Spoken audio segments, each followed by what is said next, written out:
ইএছআৰ যাক আমি এৰিথ্ৰ'চাইট sedimentation rate বুলি কওঁ যিনিকে আমাৰ শৰীৰত ইনফেকশন বা ইনফ্লেমেশনৰ ইন্ডিকেশন কৰে অৰ্থাৎ আমাৰ শৰীৰত যেতিয়াই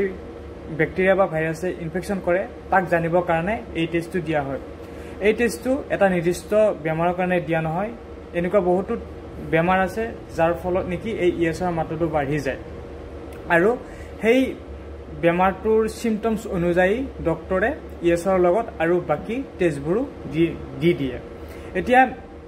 ইএছআৰ মাত্ৰাটো বাৰু কি ক্ষেত্ৰত বাঢ়া যায় বহু দিনৰ পৰা যদি আপোনাৰ জ্বৰ হৈ আছে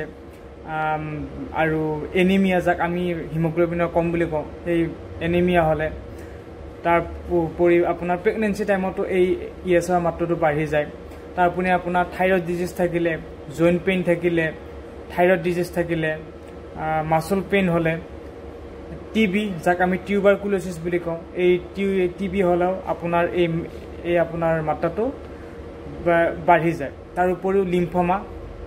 যাৰ ফলত কি হৈ যায় এই ইএছআৰ মাত্ৰাটো বাঢ়ি যায় অৰ্থাৎ আপুনি এটা হয় যে আপোনাৰ দেহত যদি এই ভাইৰাছ বা ব্যাকটেৰিয়া ইনফেকশন হৈছে বুলি আপুনি ভাবে তেতিয়া আপোনাৰ এই ইএছআৰ টেষ্টটো কৰি ল'ব পাৰে তাৰ মাত্ৰাটো অনুযায়ী আপুনি এই তাৰ ইএছআৰ যেটো মাত্ৰা হয় অৰ্থাৎ ইএছআৰটো হল 1 ঘণ্টাত এই ইয়াৰ মাত্ৰাটো কিমান তললৈকে নামিছে তাক চাই কিনে আমাৰ এই মাত্ৰাটো ধৰা হয় অৰ্থাৎ ৰেড ব্লাড সেল যা এৰিথ্ৰ'চাইটক আমি আৰবিসি বুলি কওঁ এই আৰবিসি 1 ঘণ্টাত কিমান তললৈকে নামিছে সেই অনুযায়ী যিমান তললৈকে নামিব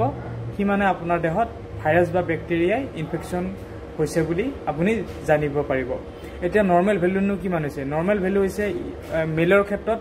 0 to 15 mm millimetre per hour আৰু ফিমেলৰ ক্ষেত্ৰত হৈছে 0 to 20 mm পাৰ আৱাৰ